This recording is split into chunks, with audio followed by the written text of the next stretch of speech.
Hello, everyone. Cheers. Cheers. Water. Oh, there we go. Hey, guys. Today I have Catherine Lillian here, and we're going to be talking about wealth building, one of Woo! our favorite topics to talk about. Not a very normal thing to talk about, No. which is kind of why we want to start the conversation on here and just get the dialogue and clear some air and just kind of deep dive into the topic and kind of hear what Catherine's wealth journey has been the past 2 years.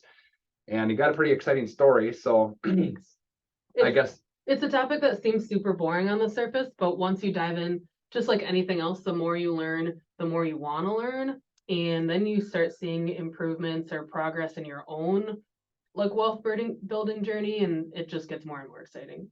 yeah, it's like it's a good slippery slope Yeah.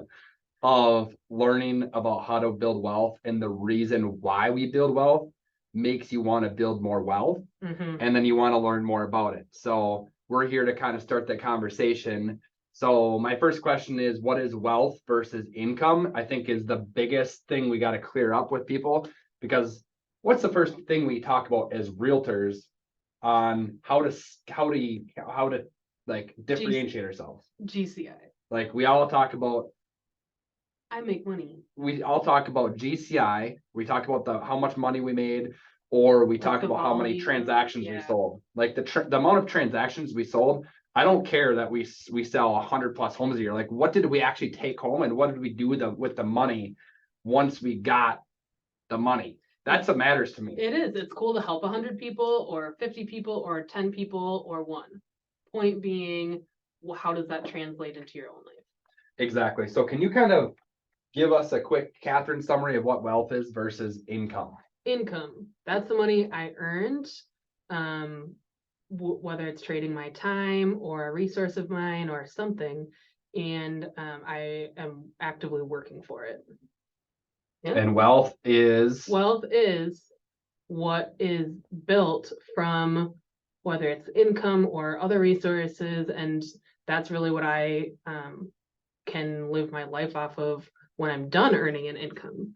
I can't, like, if I want to retire, my income does not matter because I don't want to be earning an income anymore. I don't want to work. Yep. I need to work to earn an income. Yeah. If I want to retire, I need wealth.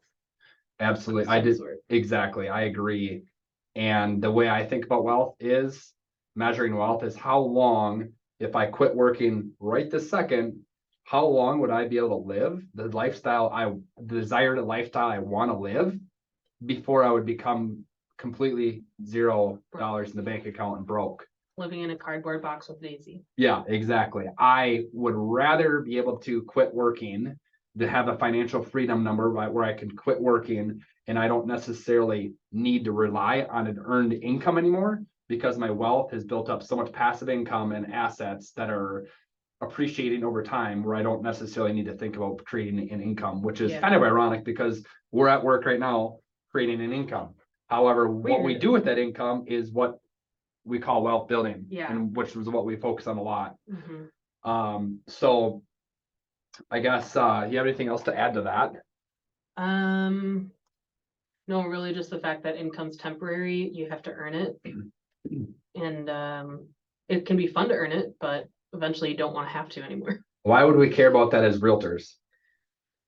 The big thing for me, which was a difference 2 years ago when I switched from a W-2 position to being an agent, is that at my W-2 job, there was like a 401k and stuff that I could put money into and my employer would put money into. There isn't anything like that for us as agents, because we're all, like, I don't know, tax speak isn't necessary, but we're all independent contractors, so we don't have an employer that's doing that for us. We don't have retirement or just any type of investment account set up for us. I love selling real estate, but I really don't want to sell real estate forever. Are you kidding me? I don't want to retire. Can you picture Dan with like a cane and like old Daisy walking next to him going up to a listing? Oh, gross. Yeah, I don't want to. Where do you want to be at 6 years old? What's the scene in front of you? I tell you what, I love Wisconsin. I love Wisconsin. I would spend most of my year here because it's one of the most beautiful states in my opinion. But I would also have a place for, like, right now you can see a pile of snow at my window. and rain at the same time. and it's How raining. gross. And I almost like, I cranked my neck yesterday slipping on ice. I didn't fall, but I like caught myself and like my neck just, so I want a spot down south somewhere where it's warm. But How do we get Dan down south? yeah, so my goal, Wealth. that's the goal, like building wealth allows you to afford these kind of things. And maybe you don't necessarily want to move out of state or have some elaborate retirement plan. However, to get more real, what if one of your parents gets sick and they only have 2 months to live? And you don't have money to take even a day off of work, or if you're going to go in the Yeah, hole I don't want to be selling houses when my mom's about to. broke. I mean, think about that. That health problems happen all the time. That could happen tomorrow. And you don't necessarily need to be retired to have that wealth benefit your life. Here's an example from myself is I want to start a family with my husband and have kids. And I don't know, hard to sell a house when you're like in labor, I feel like. I guess I don't know from experience, but it doesn't sound great to me. Absolutely. So that really, it's a problem that poses for realtors or self-employed people as a general whole. What do we do when we're having a kid? What do we do when somebody gets sick? Yeah. When somebody gets sick, or we do want to retire and get a place down south and be able to afford the lifestyle we want to live. So those are a couple reasons why I think this conversation is something that realtors should think about and talk about more often, and should also seek other people who are on the same wavelength, because I think it's a problem we all face. Yep. Couple ways to start, like I said, is just having conversations with people like Catherine, myself, or whoever you might. You can talk to me anytime about wealth building. Yeah, me same here. Whoever you can find that is going to be have the same mindset with you as you. Yeah, that word mindset I think is where it starts, because if you don't have the mindset of I'm a wealth builder, or even like one step back from that is I want to become a wealth builder. If you don't have that mindset, you're never going to actively seek out other people that have similar mindsets and can help you get there quicker. It's a lot harder to even think about what maybe your first steps would be. So it just all comes around mindset, understanding the value between like going out for a night of drinking and putting an extra $50 in an investment account. Yep.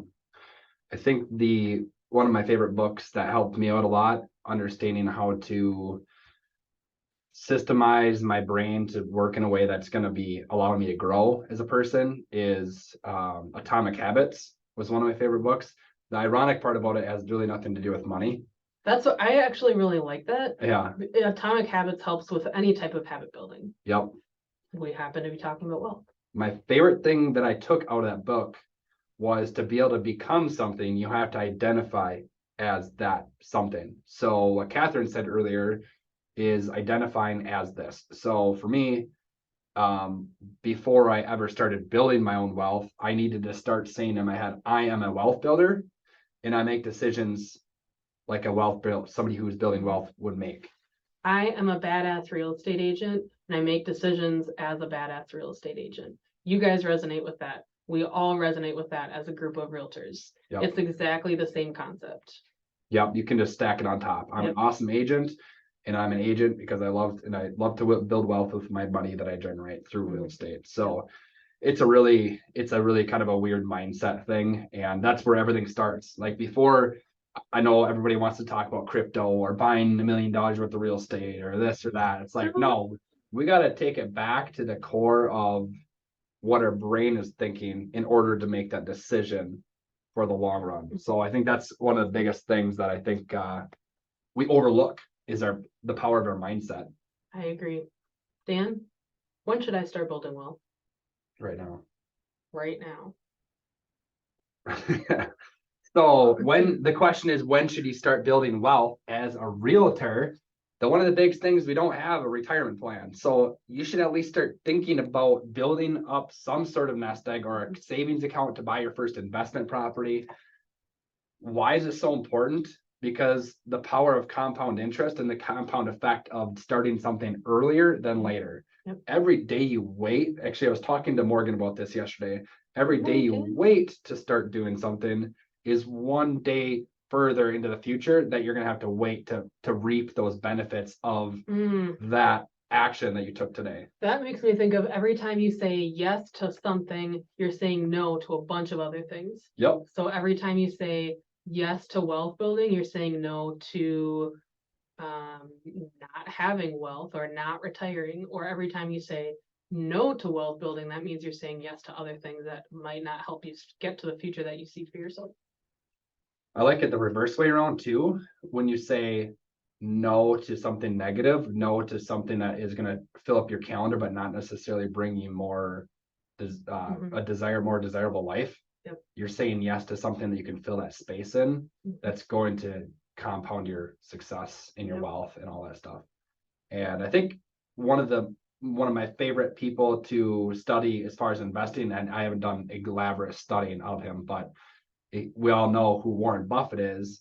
He started at age 11 creating his own passive income. I think he started doing putting in little games inside of like libraries or something. I don't know the exact story, but he basically started creating passive income when he was 11, and he didn't have that much money. However, he compounded it, and he now is 91 years old, and that money has just been churning years and years and doubling and tripling and quadrupling and 10xing. Now he's worth, billions of dollars, and it's honestly crazy to just wrap your mind around that. But he has not been the investor who has necessarily gotten the best ROI on it. He's just been the investor who's spent the most amount of time simply because he started so early. And now he started 11, however, you can start right now too. Okay, so we talk about this a lot, whether it's a first-time home buyer or a real estate investor or anyone who's like, I'm just concerned about the market or interest rates are really high. Valid points, but the amount of time you spend owning a home is more important than when you buy the home. Yes. It's exactly the same concept with investing in anything. Yeah, absolutely. If somebody's going to buy, like an investor, for example, yes, if you're going to buy a house that's way, way, way too expensive, then yes, don't buy. Yeah, don't you need your numbers to work. I mean, that's important. You need your numbers to work. However, sometimes people will completely take themselves out of the market because they're worried about interest rates or the prices of property. When reality is, it does take a little bit of time to find the right property. Anything worth doing takes some time and effort into getting it. It doesn't just fall into your lap. So buying that property, regardless of what the market is, as long as the numbers work and you plan on holding it a long period of time, it's kind of a no-brainer in my opinion. And that's why all of our investors continue buying through even weird real estate markets. Our numbers might change, but the investing stays the same. Absolutely. So, one of the things that's hard about real estate investing is creating a discipline, because you have the mindset, if you have the know-how, how do you create a discipline? And I like to think of actually eliminating as much discipline as possible out of investing and creating a system for you to actually put your wealth building on autopilot in a sense. It's so important. Like, why would you want to have to think about it if you can build something where you don't have to put any thought into it and it just happens? Yep. Can you name a couple examples of that? Well, for example, like, this is not necessarily a good example on my part, but if I have bills that I have to pay and they're not on auto pay, I will literally, like, not necessarily intentionally, but I almost like they go unpaid because they're not, I have to think about it and put effort into paying it. Whereas if it's on auto pay, it just gets paid every single time and I don't have to worry about it. Yeah. And you can do the same thing for savings. Exactly. You can put you get a check from a real estate commission or a W-2 job or whatever, and you can set your amount to literally say, okay, X percentage of each paycheck is going to go into a bank account, or every month I'm going to put $500 into this bank account in order to put towards my real estate savings or my Roth IRA or whatever wealth bucket. I have a lot of automatic transfers through my bank. If you don't like doing things online, you can go to the bank and they'll help you set that up. But just all of those automatic things make such a big difference.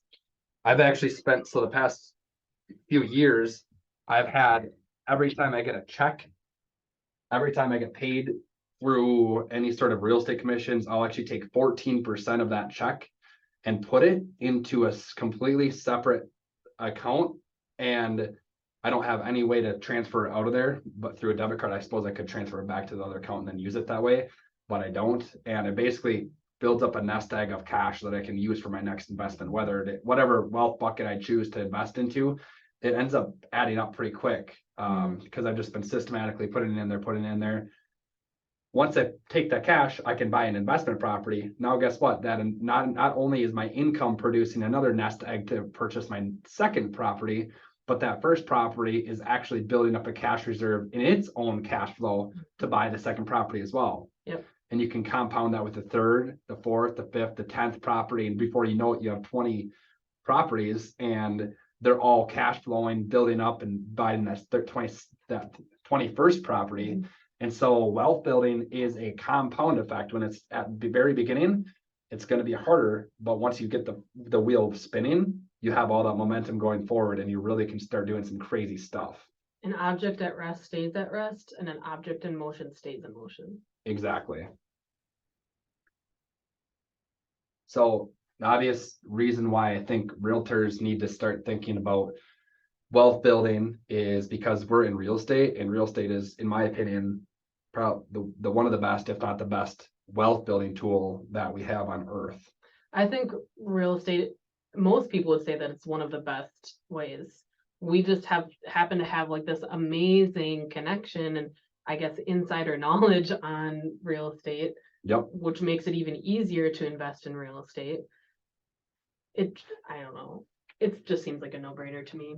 Yeah. And I invest into other things other than real estate often too. However, real estate is my biggest pool of investments by far. Yep. A couple resources. Obviously, we're both resources. We're both resources. And also, if you're local here in Eau Claire, Wisconsin, we have actually all over the country, there is real estate investing clubs in probably every major city, probably multiple real estate investor clubs in every major city. We have one here in our little town of 75,000. So wherever you're at, find a club, find a mentor group, find other investors that you can connect with, and just dive in and connect with them. Mm-hmm. Few books that I think of: Wealth Can't Wait. That's a good one. Rich Dad, Poor Dad. Profit First is an idea about like how to set up those systems. So that's a good one too. Yeah. If you haven't read Wealth Can't Wait and Rich Dad, Poor Dad, I would start with those two. And I'm reading Wealth Can't Wait for the third time right now because I love that book so much. You're a little nerd. Yeah, I was thinking about making this video and I started thinking about what books I recommended. And I was like, man, I love that book, because that book, when I read it, just like Rich Dad, Poor Dad, I get done with it and I'm refreshed and I'm back on track. I remember why I'm doing what I'm doing. Atomic Habits is a good one. Again, it's not like investing focused, but really like puts into perspective the amazing things that happen from building habits. Can you kind of jump into your net worth journey over the past couple of years? And first, I listen to a lot of podcasts. I watch a lot of video stuff about wealth building. The number one thing that I hear consistently over and over and over and over again from people who are billionaires to even people getting started, and the number one reason why they were able to grow their net worth and their wealth is because they actually tracked it by having a net worth tracker. And can you kind of explain your net worth journey and how that's helped you? Yeah. When I started in real estate, that was March of 2021. And I don't know about my husband, but I had never looked at my net worth. I knew generally what net worth was, but that's it. So there was actually a group of friends that talked about what net worth was, and my husband and I put it all on like a piece of paper so we could see like all of the things that we spend money on, not necessarily down to like the $5 cup of Caribou coffee, but the like the loans that we have or our mortgage, those types of things. And then put down all of the assets and the things like our house, for example. We owe the mortgage, but the house itself is worth something different than the mortgage. So listed out both those things. Logan might have done this beforehand, but our net worth, when you take like all of the assets and you subtract the liabilities, was roughly 50K, which is pretty good in itself for us not really having done much. He likes to play with like Robinhood and stocks and stuff, but that was about the only active investing that we had done. That's really good considering you had no idea what you were No clue. I had no clue. Yeah. Yeah. So fast forward to today.